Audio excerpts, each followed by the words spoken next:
What's up, YouTube? It's Fuzzy Motion, and today we're going to be talking about all the wonderful things that have been revealed to us in the Advanced Warfare multiplayer trailer. Now, I'll put a link for that down in the description. I've also watched a couple of videos of MLG.TV and their stream talking with Nadeshot and Fwiz about some of the changes and things like that. Here's a few things that you might want to be made aware of if you're not already aware of the fact that these things are happening. The gameplay you're watching is me playing on Bog. This is not one of the new maps. This is one of the old DLC packs. I go 21-9. It's nothing really crazy. I'm just here to talk about the trailer. I don't have any clips of the trailer. I'm not just going to do that and view horror to get some views or whatever else, but I do want to talk about it because it does involve a lot of us, and you know, it is important to us, especially if you're like me and you're a Call of Duty player. So, without any other ado, let's get right into it.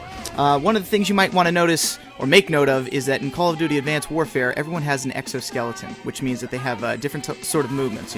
There's halo jumping, and then there's like double halo jumping. You can strafe, you can power strafe, you can kind of, zoom from where you are in midair down to like a certain vector. So like, say if I'm jumping in midair and I want to kind of crash down in through a window, I can kind of angle myself to do that. From what I could tell from the trailer, which is kind of interesting, but I mean, it's going to make for very different gunfighting, I think. And one thing you got to be weary of, or at least afraid of, is people abusing that. I don't know if there's a way to turn that off. I don't know if there's a way to limit how much you can do that. Probably there's people out there who are thinking of ways to abuse that mechanic, but we'll see once that gets put into play. We're gonna have to put a lot of hours in to figure out what's working, what doesn't, and what's really just shitty to do, especially in a competitive playlist.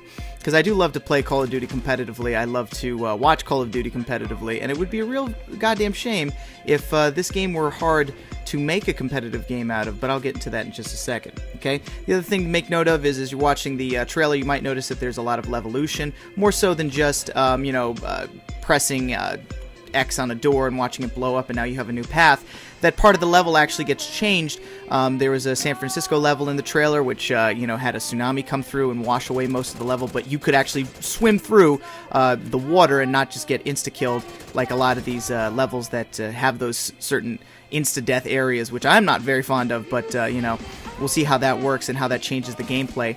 And also there are score streaks. Score streaks are back, which is great, so you don't have to string kills together or, get half a point for completing an objective. You can just, get score for things that you do, whether it's an assist, whether it's, helping out with an objective, whether it's getting a kill, whether it's killing a kill streak or destroying equipment. All those things will contribute to a score, and that score will help you get score streaks. And there's also like little bars to let you know how much of the score streak you've actually earned towards, rather than, just kind of doing it blindly and having to remember how many kills you need in order to get whatever it is you want to get.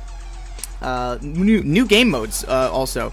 There are 2 new game modes, and there was a discussion whether these 2 game modes might be brought into the competitive scene if there was a best of 5 series and you got 5 different game modes. The only thing I'm going to say about that is that's a terrible idea. Shouldn't do it, because then you have to be good at 5 different game modes. On top of that, what if somebody doesn't like one of the game modes and you're missing out on playing some of the other ones? Like Search and Destroy, without a doubt, is one of the most exciting and popular game modes in Call of Duty, and to limit that to just one and to make people better at some other newer game modes is kind of unfair and kind of shitty. I wouldn't want to see that at all.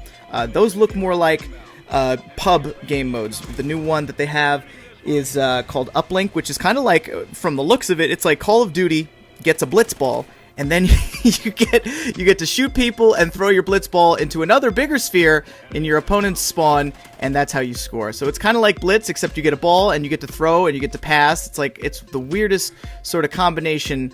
It's the closest thing you're going to get to Final Fantasy X. I don't know why I'm on Final Fantasy X. I've been thinking about that a lot lately. We had a discussion about it with my friends last night. Yeah, it's just weird. But there's that. There's Momentum, which some people compared it to War and World at War. I didn't play War, so I really don't know. And it's not like you can play it now. I mean, good luck trying to get a lobby, but I'm not too sure what that would really entail. Those sound like fun, cool pub playlists, but I don't know how well those would do in the competitive scene. The one thing I will say that I'm kind of not excited about is how a lot of these things you could tell have been taken from, they've been influenced from other games, right? Like the jetpack jumping obviously is a Titanfall thing. the cloaking and predator vision, which you will see. I don't know if those are abilities or if those are actual kill streaks. They didn't look like kill streaks, but you can actually see your opponent instead of like a UAV. You can kind of see him like an Odin, but it didn't look like a kill streak. And then there's like cloaking, which obviously is taken from Crisis.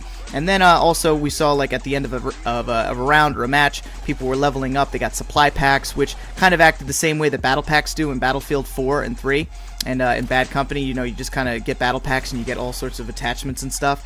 I don't know how I should feel about this. If I should feel like Sledgehammer is listening and they're trying to get as much good things from their competitors as possible, or if these are just blatant ripoffs. I won't know until I play the game. It's really hard to tell, but one thing's for sure, I'm definitely excited for a new Call of Duty game.